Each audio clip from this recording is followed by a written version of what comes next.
there's a lot of shame that goes underneath the resistance because we're mad at ourselves that we're stuck, right? And so you can't actually seemingly get out of that unless you can clear the shame. And one of the most effective ways to clear shame is to speak your truth to someone and be witnessed. What would the world look like if people felt like they mattered? Welcome to the Lead with Love podcast, exploring what it means to lead with love in business and life. I'm your host, Jada Selner, and in this show, I'll share meaningful conversations to help you, the creative, the entrepreneur, the world changer, reach more people, go after your dreams, and serve your community with love. I appreciate you joining me. Now, let's get cozy and start today's episode. Hello. I'm super excited to have this cozy conversation with my dear friend and life coach of over 5 years, Rebecca McLoughlin. And something that I love about Rebecca is she talks about ambitious women and how they can balance their big energy. And she definitely addresses herself and myself as big energy women and how we are able to kind of hone and balance that big energy into focused action and feminine flow. And Rebecca has not only been in my corner for tending to the emotional parts of my life personally and professionally. She was a big catalyst of support when I was in 2016, when I was exiting my company, Simple Green Smoothies, and knew I just needed someone that was a solid rock in my corner as I was making some really big, hard, emotional decisions in my life. And she has also helped me move forward on big ideas like my first online course, Build Your Challenge. And now today, what we'll be talking about is my newest big idea, or big body of work is working on my published book. So we'll get into that in just a second, but I want to give you a little bit of background if you didn't hear my previous conversation with Rebecca, which I'll link to in the show notes. But Rebecca is a certified life coach with a master's in counseling psychology. So she's really able to support her clients and myself in doing the deep inner work needed to gain insight and free themselves from patterns of procrastination, which is huge for me. But because I've had her in my corner, I have not been procrastinating on my big energy work, and also self-sabotage and burnout. And I can attest to, I was just having a conversation with Rebecca the other day about just doing really big stuff, like big life stuff and big work stuff in my business. And I'm not feeling this exhaustion or overwhelm or burnout. So there's really something very powerful in having someone tracking you and holding all those pieces and parts in your life. And Rebecca also just has a really skilled process of questioning and deep listening and compassion for her clients so that they can not only experience more success on their terms and ease in their business, but also create more joy and meaning in their whole life. So I'm so excited to dive in and share the behind the scenes process of how my life coach, Rebecca, has been able to support me in bringing my book forward as I get to the finish line. So hello, Rebecca. Oh, hi, Jada Love. That's so sweet of you, all those things you said. Yeah. And it's been such a privilege to be in your corner, my dear. Always a privilege and an honor.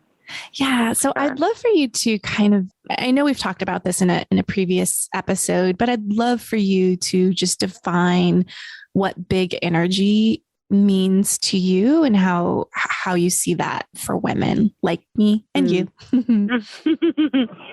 Yeah, well, I think the definition, if I was honest, is always kind of evolving and shifting and changing as big energy women are, right? So I think what I mean by big energy is just we have a lot of energy in our system. We dream big, we live big, we have big ideas. And, sometimes the shadow side, big expectations, self-judgment, self-criticism. And we can also, with all the bigness that we hold, can tend to feel some of those little things like imposter syndrome when we're a bit disorganized or we crash and burn out after a big project or something we put our hearts into. And so I find that big energy women need a unique flow in their life and in their businesses that doesn't really match what we're necessarily seeing in mainstream, this kind of, do a little bit every single day. I find for my clients who identify as big energy, they tend to kind of go in a little bit more of a, I don't even want to use the word volatile, but it's a little bit more in a, up and down. And it's not that the ups are good and the downs are bad, but we need to kind of work and prepare and know ourselves by how we flow and how our energy meets what we want to do in life. And so, yeah, I think that, being big energy is so much fun. It's just such a creative force within us. We can do amazingly big things, but, it does come sometimes at a cost if we're not also tending to the other areas and avenues of our hearts and our families and our bodies and our lives and our spirits. So that's kind of my current definition, but it's an ever evolving one. And it's not like a blanket statement. This is what a big energy woman. It's what I find is some people, when they hear the term, they go, yes, that's me. I feel that in their bodies. And, really it's just, you're unique. You're you. Right. Yeah. And I think that that's the special path and the magic of really having self-awareness of how do you create your best work based on your energy and your output. And with the book, I got a book deal with Harvard Business, and we tend to chew for a very long time until we're like, oh, wait, this is how I do things. So, just to kind of let people know how I've been working with my book. I wrote over 30,000 words last spring of 2020. And so when I signed my book deal, the original agreement was like, hey, can you write the manuscript in 6 months? I'm like, listen, I've written 30,000 words in 3 days, of course. But there was also so much life happening during that time. We ended up buying a condo. I don't even remember all the things. Was there anything? There's so many things going on. Black Lives Matters. There's just all kinds of things that pandemic. There was a lot happening. Yes. that take up that space and energy. And so I tried the kind of what you were talking about, right? Where we just do a little bit every single day. So I actually tried that earlier in the year, where I would just write like for at least an hour every morning at 6 a.m. I tried 8 a.m. I tried 9. Like I just tried all these things where I was just doing small sips of my book. And then I would dedicate every Friday for kind of like the big immersive work. But then life and my energy would kind of, I don't know, I would get stuck in that. And so you and I had a conversation, which I'd love for you to kind of just take us back to when you stirred the ship into a different direction of my daily of just like Monday through Friday for at least an hour a day. I'll work on my book and get those things. And like, I felt so proud of myself too, of like, look, my butt is in the seat. Like they say, like, this is what real writers do is writing every day. And yet I wasn't like propelling myself. I wasn't like getting into the meat of the work. So if you can take us back to that conversation that we were having where you changed directions for me. Yeah, well, I'd say that, really it was a conversation of just realizing what had been working was no longer working anymore, right? And that's so common, right? Like a certain season, we need something specific, and then things change. Life changes, a deadline changes, our energy changes, we get sick, someone we love needs us in a different way, and all of a sudden, everything changes, right? So I always say, like, what's working for right now? And up until that point, that was working, right? You were ticking along. It matched where everything was. And then, it was kind of like the turn of the fall, and, kids were going back to school. There was more work stuff coming forward. And what was happening, I saw, was that the time that you needed for writing was getting interrupted, and it was getting very sporadic, and you were having trouble kind of doing those deep dive drop-ins because there really wasn't as much spaciousness in your life, right? And so what we did was we named that, we acknowledged that, and we also cleared some of the frustration, like, because when something stops working, a lot of times we blame ourselves, like, oh, we've lost our motivation, or, oh, we're being lazy, or, oh, and so we have to clear, like, actually, that's not true. We just need to match the environment. We need to match how you're working so that you can work the best, right? And so that's when we kind of came up with this great plan that has really worked for you, that has been kind of creating these writing retreats and deep dives where you could just be in a cozy cocoon with your book and your writing and yourself as a writer without kind of having to constantly, blend the veils between life and this experience with your book. Yeah. What I forgot to mention was I was actually in a 1-month hole of not showing up for the daily hour. Right. Yeah. Right. Like I wasn't rolling. I couldn't get to my laptop in the morning as I was for the past several months. So I was in resistance and actually not doing any writing at all. And when you presented this, you just had an intuitive hit and you're like, this is going to, it's going to get costly, but I really think that you need to do 3 to 4 night solo writing retreats. And at first I was like, wait, what? Like, I can't do that.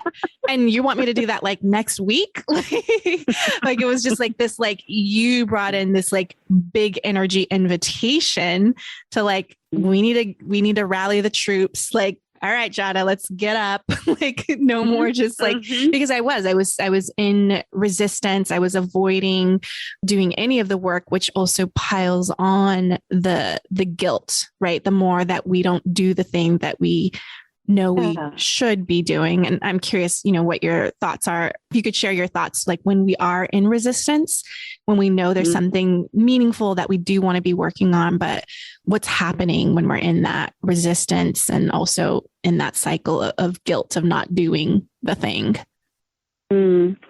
Yeah, it's a great question. I mean, I don't think there's a specific answer, but the best answer I have is when you feel resistance or you feel avoidance or you feel procrastination, like something's happening, right? Something's happening. And just the mere fact of saying, I'm resisting this, like I'm procrastinating, is the first step. And what I would say is in helping is naming it and getting support, whether it's you talk to a coach or you talk to a friend or you start to dig under and get the probing questions around, why isn't this working? Like, what is in the way of me finding my flow and feeling supported around this? But really, I mean, resistance, it's a real kind of, I don't know, it's like a Yeti energy, like is that the right word? Like where we're going in a circle, right? We're just like spinning. and then there's a lot of shame that goes underneath the resistance because we're mad at ourselves that we're stuck, right? And so you can't actually seemingly get out of that unless you can clear the shame. And one of the most effective ways to clear shame is to speak your truth to someone and be witnessed, right? And to be like met with like, of course this is hard and let's work on it together. Let's find a way through this. And through kind of doing that and receiving that sometimes from somebody else, then we can give that to ourselves. And then we can start to find that creative energy, those creative ideas, and, use big energy to really shift things around, which, is one thing I just love about you is, like sometimes I throw out these crazy ideas and they don't always happen the way I throw them out. They're really just meant to kind of lay a different path. Like this could be something. What do you think? And for whatever reason, that one really resonated. And I mean, you made it happen, which was so fun. Yeah. So, and also needing to get there's also the guilt of being a big energy woman and needing that space to dive into big creative work. I also need to get buy-in kind of from my family, like from my husband and my daughter. We have a puppy. Like there's like daily responsibilities at home where at first I was like, I'm down to go on like a writing retreat. But it was also like needing to navigate the family schedule and responsibilities and all of that. So I remember feeling like excited, but also a little guilty and scared. Like, I don't know how this is going to get pulled off with my entire family. And my husband and my daughter have been so supportive. I booked how many solo writing retreats? It was like, I did the one in Calistoga for 3 nights. Then I did another one in Sausalito for 4 nights. Then the following week, I did another, was it 3 nights? I think. Close to your house. Yeah. In Lafayette. So there was something really powerful about me having that space that was guarded, being a mom and also looking at laundry and needing to walk the dog. There's just these micro interruptions that we don't realize take us out of our focus and our flow. And so me packing my bags, I had a suitcase for my clothes. And also then I had like a duffel bag of all like my books and workbooks and sketchbooks and markers and Post-its and just kind of like my book writing pack that I brought with me. And I remember you telling me to just, make sure you have snacks on hand. I had my mud water for a little chai tea turmeric boost, making sure I had plenty of water. I brought a candle with me. That's kind of part of my ritual when I write is I always light a candle before I start writing. And I always have at least a glass of water by me. So I really kind of set this stage and the intention of writing. And also I looked for places where I could also rest and relax after doing big energy output of work. So, in Calistoga, they had the hot spring pool that was like Olympic sized hot tub that I would soak in at night or early in the morning. So just anywhere where it had like hot tubs and soaking pools, like those things really, they energize me, they replenish me, they restore me. They also allow me to kind of think and rest and settle. And that was really helpful. And something that you told me was also like, just kind of reminding me this isn't like a vacation because there's a part of me that's like, woo, let me just have a solo retreat with myself and watch Netflix. And I intentionally for that first 3 nights, I didn't watch my shows. Like you were just like, and for you, you just have a very smart and intuitive way of working your way in of like no restriction, but like, let's just see what would happen if you didn't watch your shows. And so me playing with that experiment really allowed me to get into the energy and be in relationship with the book. And then the other retreats, I was able to kind of watch a show, at night when I was just ready to kind of turn my brain up. But that first one really set the stage of like my capacity. Yeah. And I think the most Pomodoros that I did was it like 25-minute Pomodoros in a day? Amazing. Yeah. Something blow your mind. Amazing. I was like, wow. Yeah. I think everything you just said too, like the word that's coming to me is this act of tending, right? Tending to your life by, yes, George and Zoe were totally supportive, but you also, especially when you started to feel that guilt was a signal like, ooh, I need to check in, right? I'm not just going to blow over everything and make this happen, right? That's not helpful. And sometimes big energy women, that's kind of what we do. When we have to do it, we just like forget about everything else, right? We forget about our body. We forget about our needs of this. We forget about our family.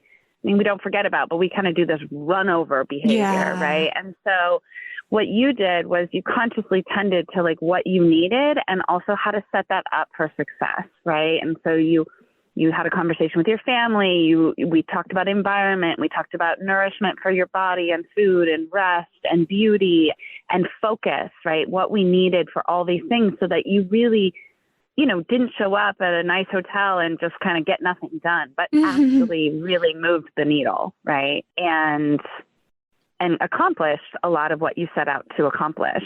So, and really, I mean, this is the kind of behavior, this was needed for this piece of work to be moved forward in a big way. But that tending and that practice of checking in with all areas of who we are, I think helps, be able to do these moments of big output and then rest with more fluidity and less like, kind of excitement and crash energy, right? Instead, it's like output and rest is more the flow.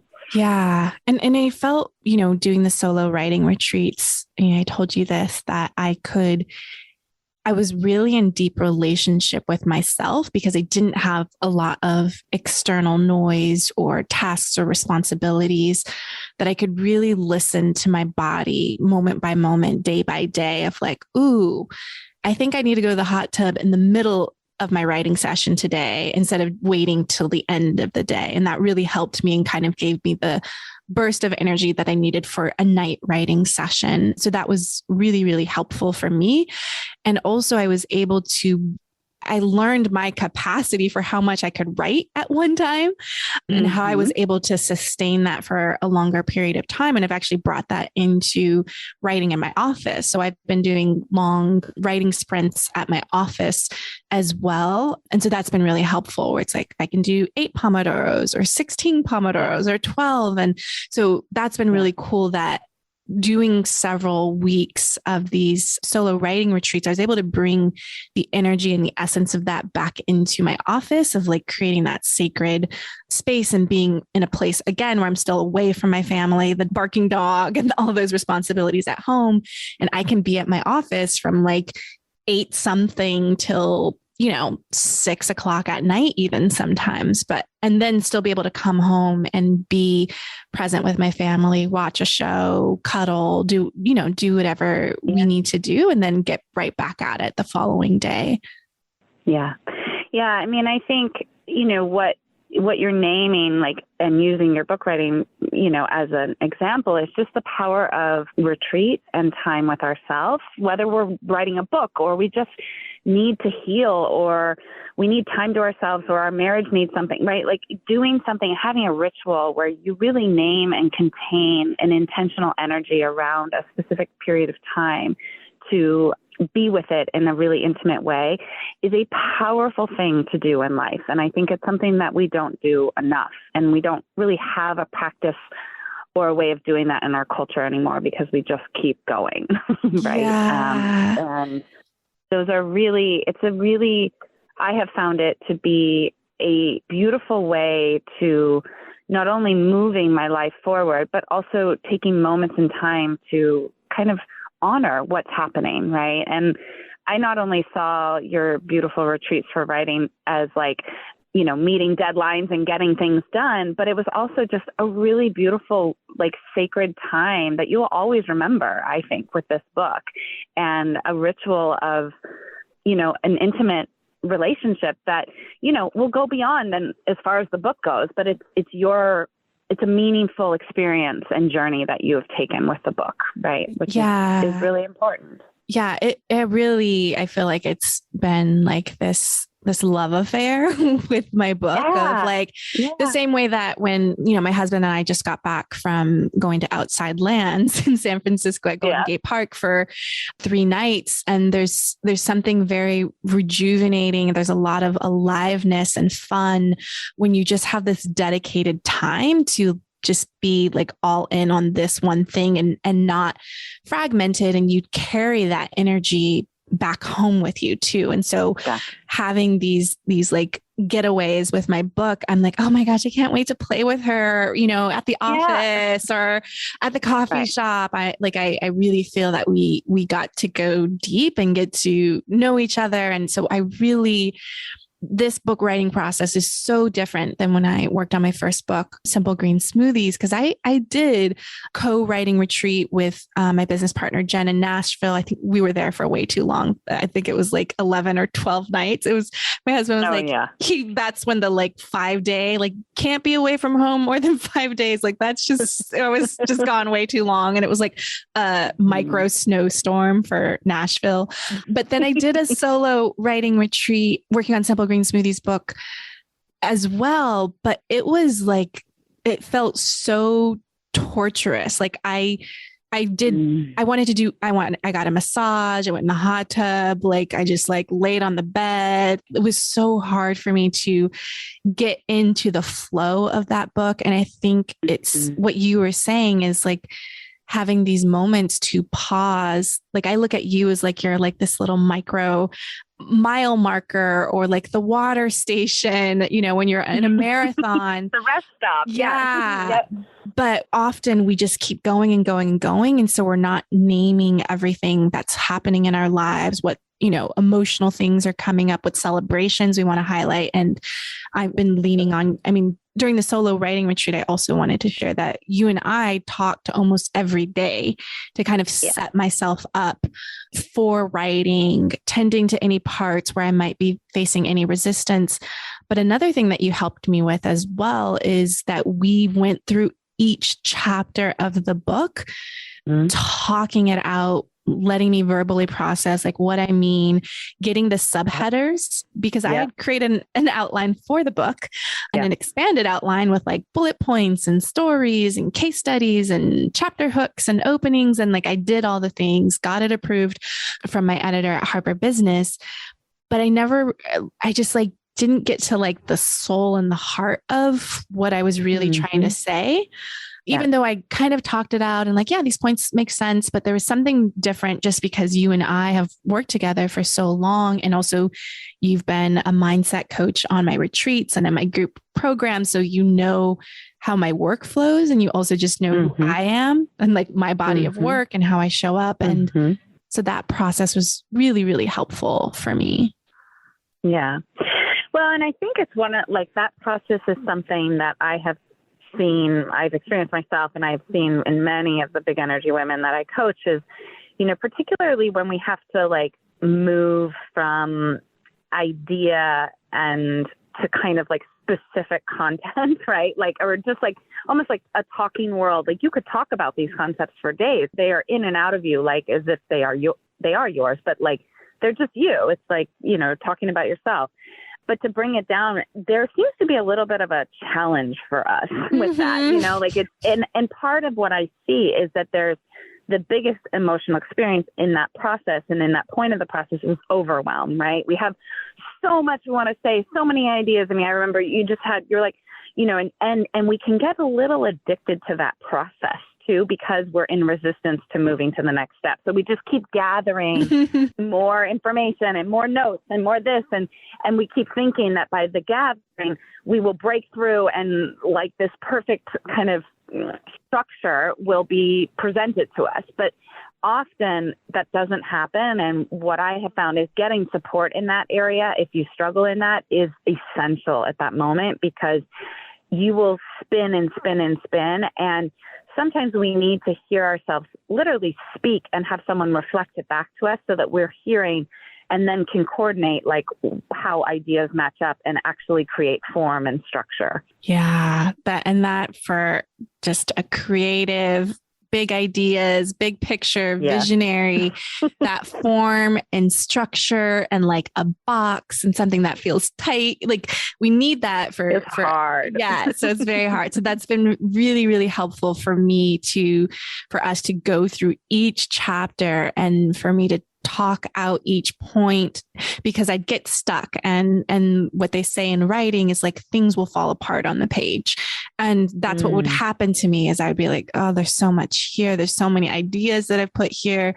Is this really just a sentence or a subheader or a paragraph? Like, what am I doing? And also I have so many stories, so many examples. And so it was very also helpful for you to kind of like, I think this chapter is more about you sharing more of your intimate, personal stories versus like a client case study or example from that place. And just having someone outside of me bounce those ideas off and look for the resonance for me that like, that feels true, that feels right.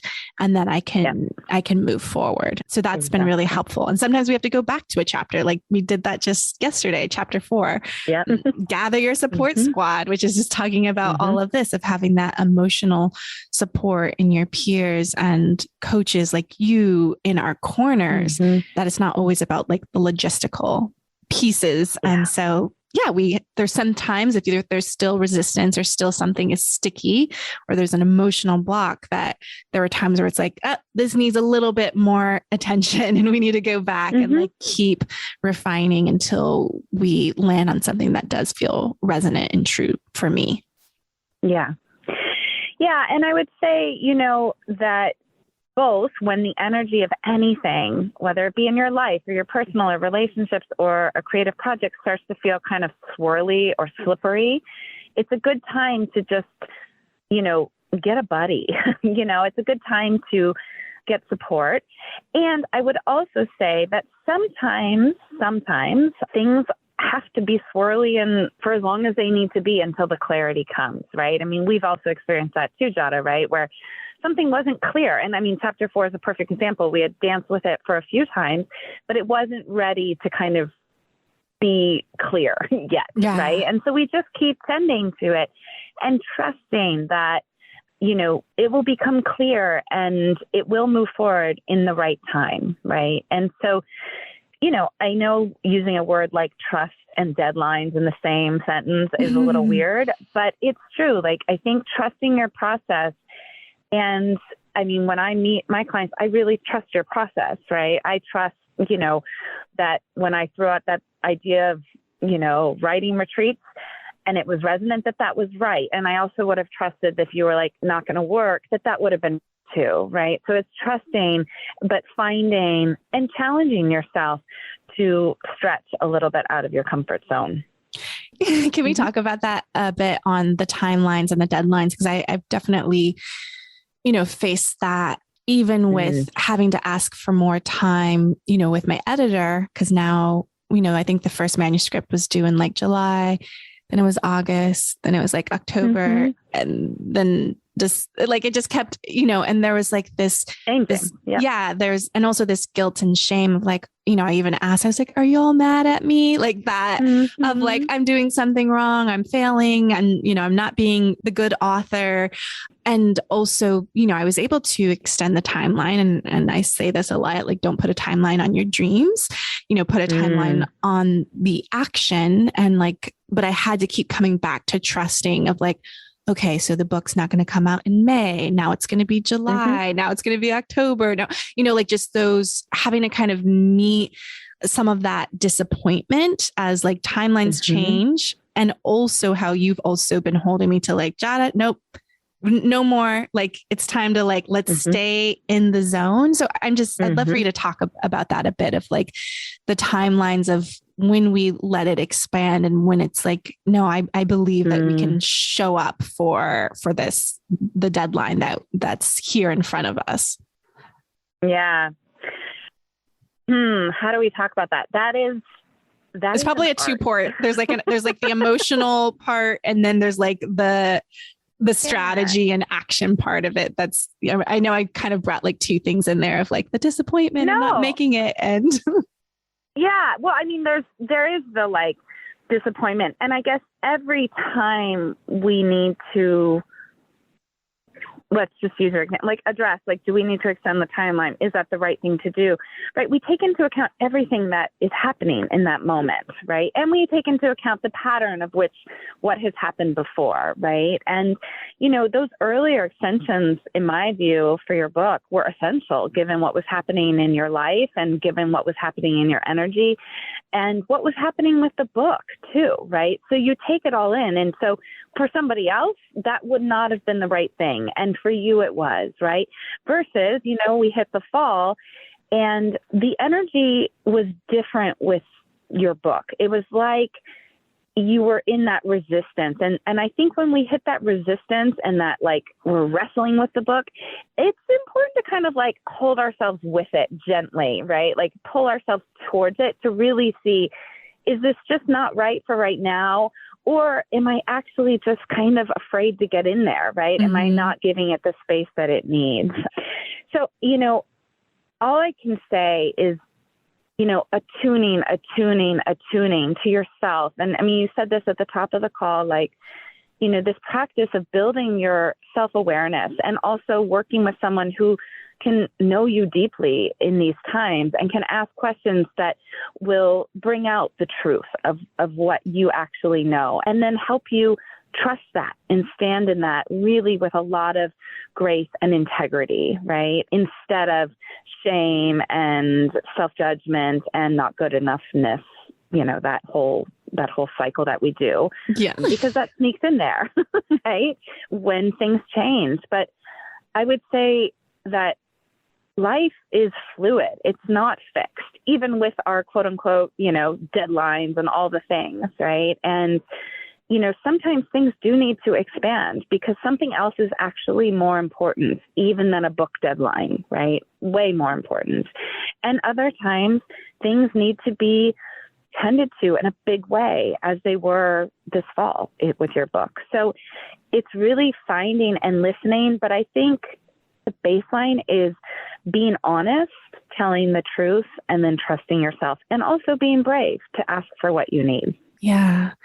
And something that's, happened even in this recent book writing time, and I'm still in the energy of the book, but my bonus grandfather passed away not too long ago, and having to show up for family and the logistics of grief and the emotional tending. And all I can say is like having someone like you in my corner has really allowed me to expand my capacity even more to hold things in a way that I haven't been able to, like packing my suitcase, getting on a plane, going to a memorial service, then coming back and clearing the decks to work on the book, show up for my coaching clients. Like there's this, like, you have really helped cultivate that for me to flow with my big energy and trusting life, and also allowing myself to show up for life and the unexpected, the grief, the also playing with my family. Like there's just so much. I don't know if you have any thoughts of like how we work through the unexpected in life while we're tending to our work and our big energy. If you just have any thoughts or observations from just what we've been doing together, or anything you want to share around that. Yeah. Well, first of all, thank you that, it feels like our time has been so supportive. But I also just want to say that, yes, I can support you, and yes, we're doing infinite things. But what I think is the magic is that you have seen the value of actually taking these mini pauses in our time, and how effective they are in actually keeping your capacity full and being able to continue to move forward and to feel as though you have tended to all areas of your life, right? So I think the magic is not actually always in the coach. I mean, you want to find the right person, right? That's resonant and that it feels good.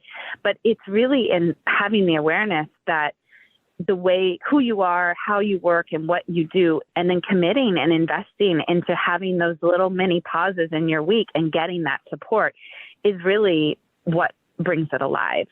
So I wanted to say that. I wanted to just acknowledge that you really are the magic, not always the coach, right? It's the same way how when I coach my clients and I lead these quarterly planning and visioning retreats, it's carving out time and space to think and dream and plan and strategize.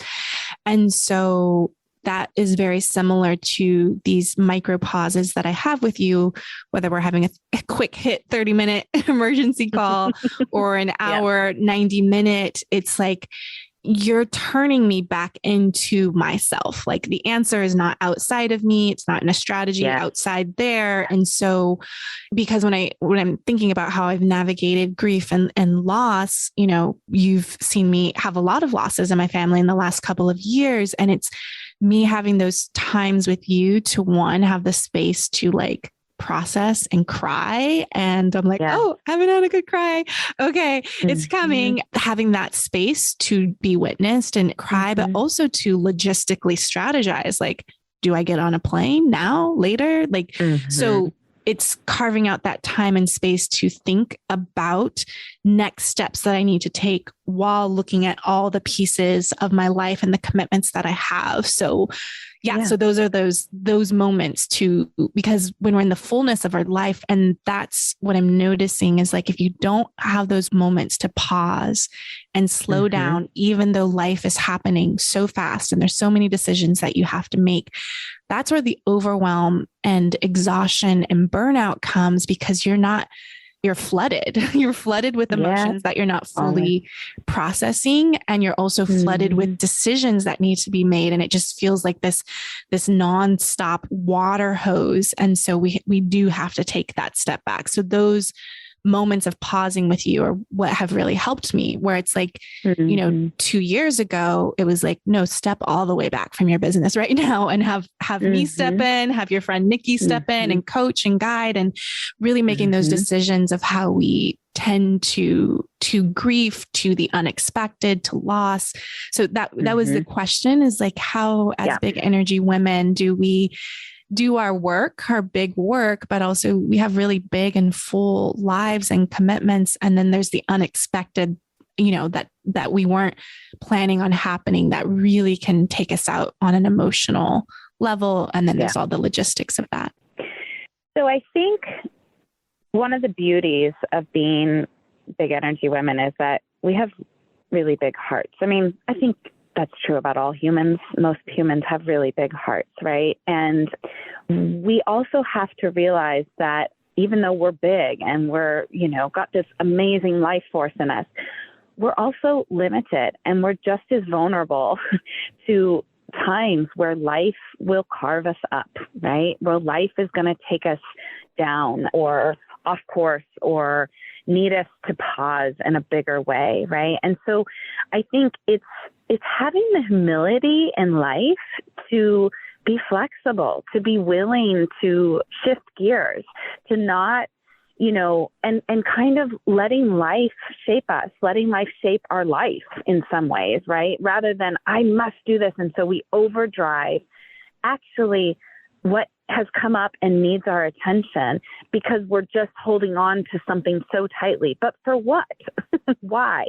Right? So I would always say, tending to where your heart is called is always, always a path you can trust. I really believe that. And your heart will, that doesn't mean like you take the easy way out. Actually, often the place that our heart calls us to the most is challenging. It brings up all of our stuff, right? And I just think that that's how you meet life, right? Life is going to happen, and it is going to carve us when it's our time. And it doesn't not carve anyone, right? You're not immune to any of the things like loss or trauma or, heartache or, injury or illness. Like, things happen, and we have to be, our capacity has to be fluid and flexible enough to be able to meet things as they come. And nothing is more important than our just baseline feeling as though we can care for ourselves and the people we love the most, in my opinion, right? And that includes our big creative ideas and our businesses as well, right? So, really having this practice of tending, of attuning, of doing the deep listening, and then of having a practice of being brave and courageous towards making decisions that may not have been what you expected at that moment, or even what you really want, but that is right for right now. Does that answer? Yeah. And that made me think of my life is so full and happening so quickly, but I'm like, oh, right. There was like back to school energy of my kid transferring from homeschool into high school in August and September, and all the emotions that came with that, and tending and being present to my daughter. But that was like what needed the most attention in that moment. And I think that's an invitation for all of us, of like really looking at all parts of our lives, our livelihood, of what needs the most attention right now, and getting the support to support that part of your life. And also, finding, I have a Rebecca for my daughter now. I have like a Rebecca for my husband, of like someone who can kind of tend to see the big picture of your whole life. And that's also how I coach in business, because I'm coaching big energy women, and And Absolutely. when they're making business decisions, it's like we also have to look at it from a holistic place of what are all the places that are contributing to the decisions that you're making for your company, for your team, for your family, for your household. And also, I know that I can't do everything. And sometimes I'm like, oh, you need some emotional tending to. That's not what I do. You need this person in your corner. And, that's really, what the Gather Your Support Squad chapter is about, is like that we need to be held holistically, and that there's strategic parts, there's emotional parts, there's the spirit and the intellect that you talk about of tending to those pieces in our lives, and the physical and all those things. Yeah. Yeah. I mean,